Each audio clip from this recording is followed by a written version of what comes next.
네, 수교수입니다. 다음 장 주실래? 됐습니다.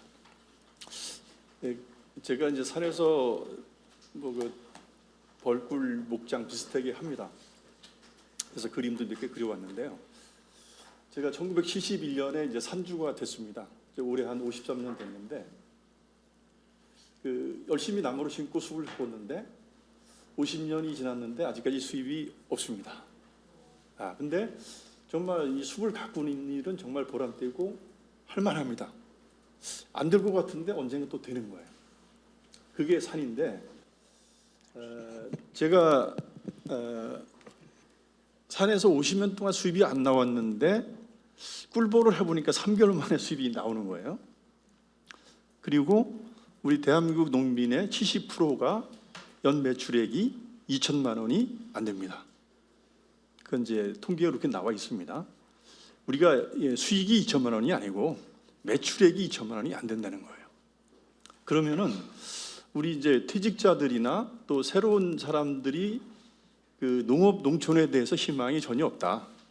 네, 그렇지만은 그 대안 중에 하나가 여러 가지 대안이 있을 겁니다.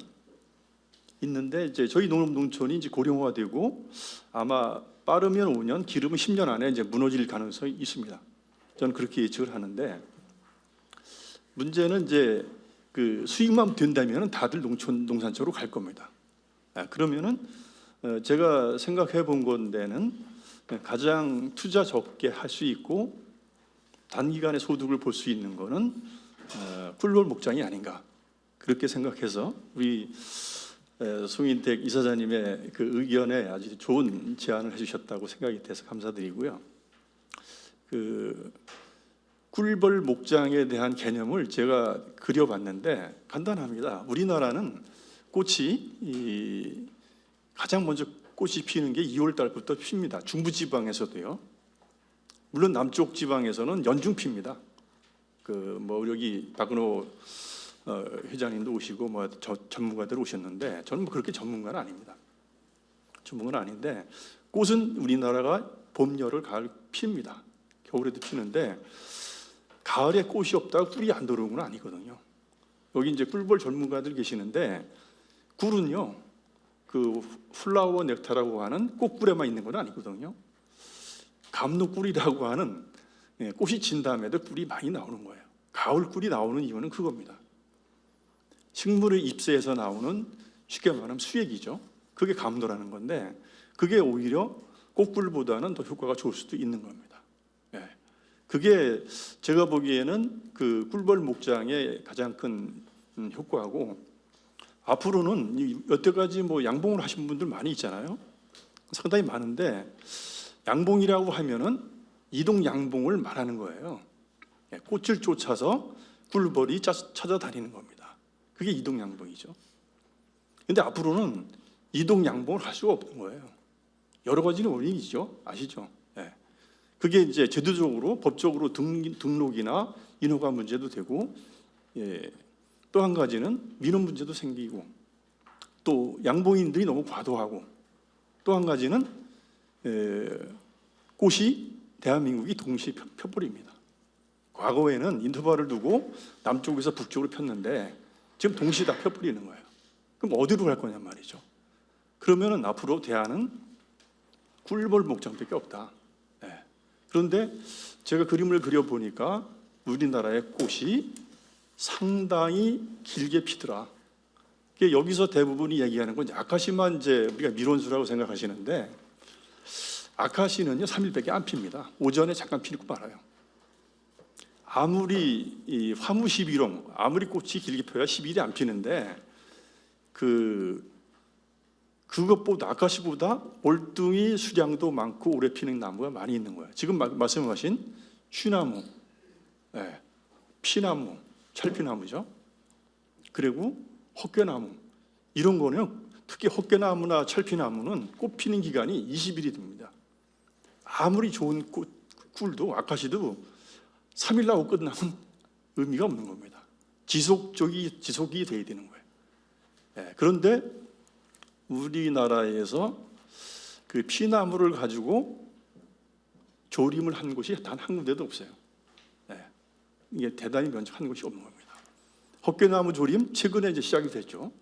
그리고 뭐 쉬나무도 그 양봉하시는 분들 다 알아요. 정말 좋은 밀원수라는 걸 아는데 정부나 제도적으로 그게 지원이 잘 안 되고 있었던 거예요. 앞으로 우리 홍문표 의원님이 정말 대단하신 게 이런 제도를 만들어 주시고 한 거 정말 감사드리고, 정말 우리가 지금 인건비는 계속 상승되고 외국인이 없으면 농업이 안 되는데 이 꿀벌 목장이 새로운 대안이 되지 않겠는가. 그러기 위해서는 꿀만 생각하시는 것이 아니라 밀원수를 반드시 생각을 해야 된다. 그리고 법적으로 우리 산림 제도상으로도 밀원수도 일반인도요 밀원수 조성할 수 있고요. 또 조성할 때 국고 90% 이상 보조 받을 수 있어요. 그러니까 우리 양봉인들이나 일반 국민들이 그 산림 제도를, 산림 지원 정책을 잘 모르셔서 하시는 거예요. 상당히 많은 제도 혜택이 있는 겁니다. 예. 근데 그런 걸 숙지하기에는 좀 이 법이 너무 지원 정책이 힘들고 자기 바뀌니까 모르시는 거예요.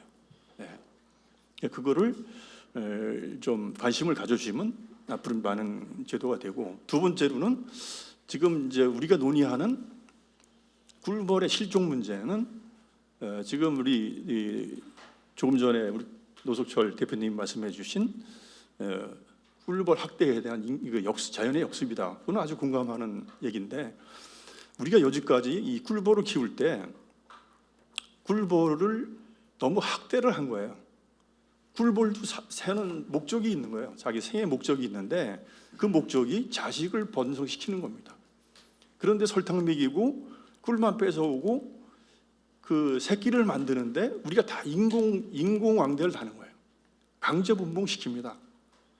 우리나라 그 대한민국 양봉업 하시는 분들이 꿀벌하게 자율적으로 키우는 방법을 한 명도 안 계세요. 너무 학대를 하는 거예요. 그게 이제 자연의 역습이 되는 거고, 꿀벌들도 자기네가 그렇게 열심히 일할 필요가 없는 거죠. 네. 저는 그래서 시간상 조금 줄여주시기 네. 부탁드립니다. 하여간 뭐 그래서 우리 지금 이 꿀벌이 2019년도에 이제 가축이 됐으니까, 이 가축이라고 하면은 같은 울타리의 작은 집 밑에 사는 겁니다. 좀 더 자율성도 주고 가축 머리죠. 그것도 좀 보호 좀 해주고 그렇게 했으면 좋겠고, 나름대로 꿀벌에 대한 그런 자연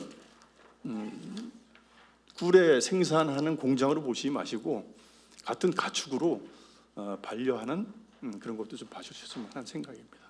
네, 이상입니다.